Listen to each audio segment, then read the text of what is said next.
Kaninang umaga, nung marinig ko sa balita at nabasa ko sa post dito sa social media, na pumanaw na si Miss Nora Honor. Akala ko fake news kasi ang dami ko din nababasa sa mga post na nagtatanong din sila kung totoo ba.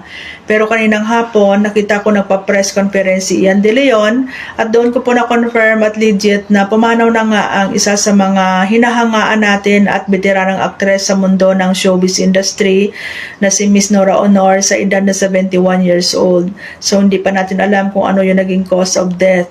No, si Miss Nora Honor po ay hindi lang isang veteranang artista, magaling umarte, kundi isa din po siyang magaling na singer. At ang pinaka hindi natin makalimutan sa kanya is yung pagganap niya sa kwento ng buhay OFW ni Flor Contemplacion. No? So, si Nora Honor ay isa sa may pinakamaraming naging contribution din po sa mundo ng show business at saka sa mundo ng musika. No? At may you rest in peace and condolence po sa buong pamilya.